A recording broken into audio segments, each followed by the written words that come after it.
Hello and welcome to Todd Rolls Dice, where it's time for another last week in Warhammer. So this is covering everything from Monday the 27th to Friday the 31st of January 2025, and we're taking a look at all the other bits of news that I didn't cover in a main video. So we're going to start, as we normally do with these, with a Rumour Engine. This is the Rumour Engine from the 26th of Jan, and as you can see there, it's a book.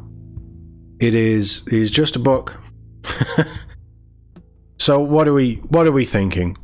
The real key here is it's not the book, it's the hand. So the hand looks very human-esque, not in power armor. I'm thinking it's fantasy or Sigmar, probably Sigmar. We haven't had a Cities of Sigmar and any idea on when their battle tome will be coming out. So I'm going to say it's some sort of a new preacher for Sisters of Battle have had their thing, haven't they? Okay, yeah, it's definitely Cities of Sigmar, and it's going to be some new preacher for AOS. Let me know what you think in the comments.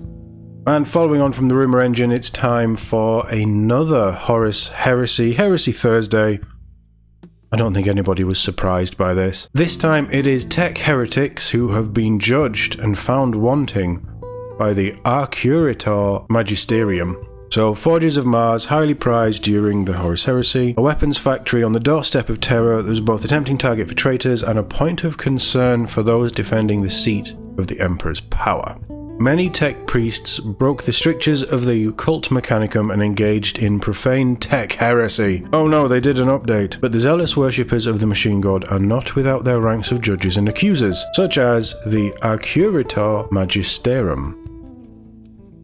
I think you can tell which one is which. I'm not that bothered about the dude with the scribe, the little hunchback slave to paperwork, but the tech heretic, whatever they're called, what an incredible model. This is resin, but what an incredible model. And you know where my brain went first? Necromunda. How cool would it be to have that as your leader for an outcast gang? You could even go with a Mechanicum-y vibe. Or you could even tie it in with the stuff in Hive Secundus and my brain is already spinning with possibilities. What an amazing model. I love the style of the pistol as well. I quite like the sword arm. It's a little bit crazy. It's exactly what you'd expect from the Mechanicum. But the detail, the arms, the extra choppy arm things, it's very cool. This is a very cool model. And I'd use it in Necromunda, in all honesty. So as you can see, there's a couple of other pictures. There is that a different head? No, it isn't. It's just the light is on it differently. Still a visor with a lens. These models are made from Forge World resin and has rules in the Liber Mechanicum Forces of the Omnisci rulebook if you want to use them for Heresy. But I mean, even the little guy, you could probably do something with him. Maybe a token or something in Necromunda. That's a really nice pistol. Does it say what the pistol is? No, that's a really nice pistol. I'm getting like Han Solo DL-44 vibes. To be honest, I kind of just want that pistol. This is one of my favourite models that we've seen for a little while. There's just so much about it. Like I say, little Shrimpy over there can bugger off, but looking at it, there is so much that you could do with it. You could do a Chaos Cultist. It could be some sort of leader in a Chaos Cultist army. But Necromunda, you could just do anything. They've knocked it out of the park with that one. But let me know what you think in the comments, as always. Next up is a really nice surprise, because I honestly thought that this was dead. We have news on Astartes 2. Even better than news, we got a teaser trailer. All the articles in this video are linked up below. But do go check this out, because you've probably already seen it. If you're watching this video, you've probably already seen this. Genuinely, this is some of the best animation I think I've ever seen. Certainly for the first Astartes. This guy is capable of incredible things. And I cannot wait to see what happens. But this is, yeah, a teaser trailer for Astartes 2. I'm not going to watch the trailer, but do go check it out yourselves. It's not coming out this year, I'll throw that out there now. But let's run through the article anyway, just to give us more of an idea of what's actually happening. So it's been a little while since we've had real news on the project. Well, now you can rest assured that, while these things take time, work is well and truly underway on the animation. The Warhammer studio and creator of the original Astartes animation, Sayama, that Astartes animation is one of the best things I've ever seen. It's that good. But they've been working closely together, which is good, blending his incredible flair for action and storytelling with decades of Warhammer 40,000 lore to unleash a compelling, grim, dark story. So there's a selection of helmets from the various different characters that we're going to see. So this teaser trailer is not actually clips from the new animation. It's instead showing a compilation of shots that represent the former lives of the characters that will appear in the show.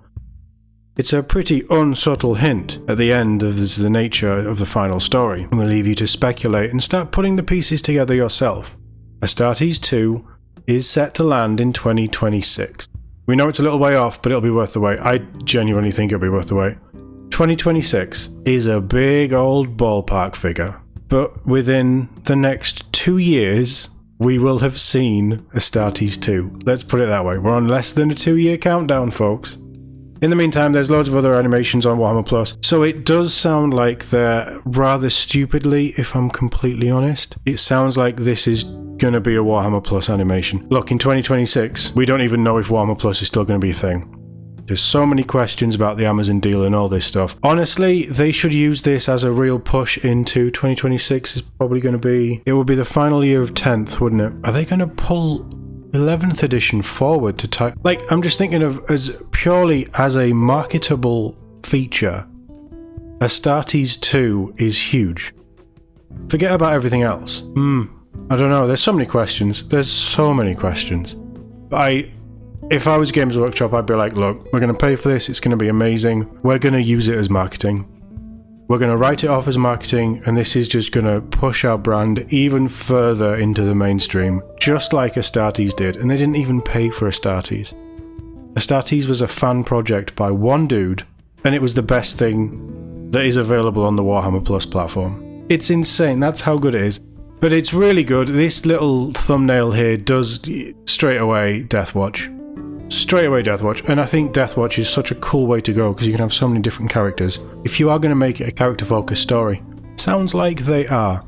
But this trailer is amazing. There's a few clips in there that we've seen before from Astartes, but that's fine because it's just a joy to see. Definitely go check this out and let me know what you think in the comments below.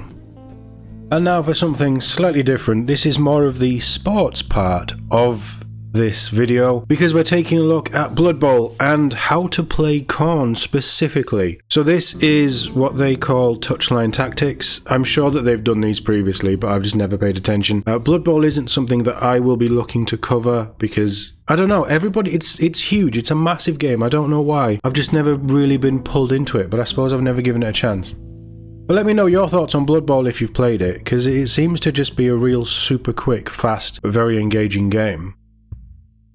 But this is giving you an idea of how to play the Khorne team.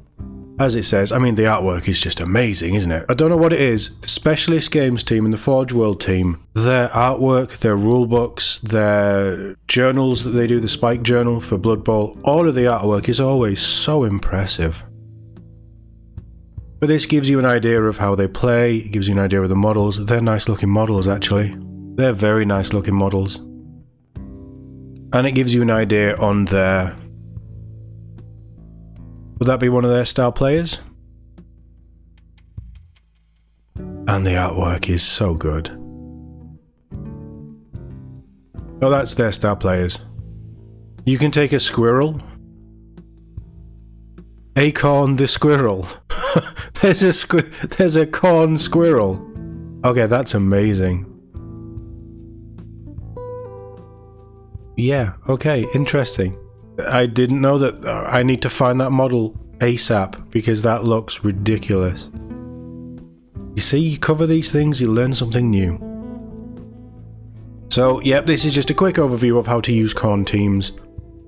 If they're doing a Blood Bowl thing, I don't know when the Khorne stuff came out, but it's definitely not in this release window. It wasn't in the preview. Are they gonna start to do more Blood Bowl? Because we've seen loads of like model reveals, but I don't think any... No, they did do the release, didn't they? What's going on with Blood Bowl? We hardly hear from Blood Bowl, but it's probably their most popular game. Certainly tournament-wise, it has the biggest tournaments in the world, which surprised me when I heard it, but yeah. Absolutely, it's mad. So there it is, a bit more of an insight into the Khorne team in Blood Bowl.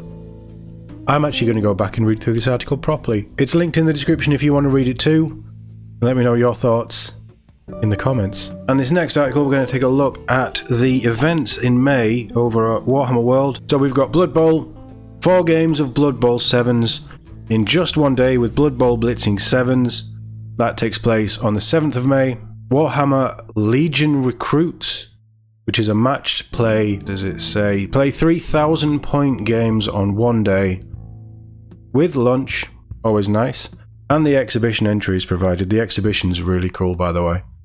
That's on Saturday the 10th of May. Age of Sigmar Chamber Initiates is for younger Sigmar players, and that's again matched play and takes place on Sunday the 11th of May. You'll have to find out more details for that if that's something that younger players will be interested in. Middle-earth SBG Team Championship. Again, this is matched play, and this takes place over the 17th and 18th of May. And this is teams of 4.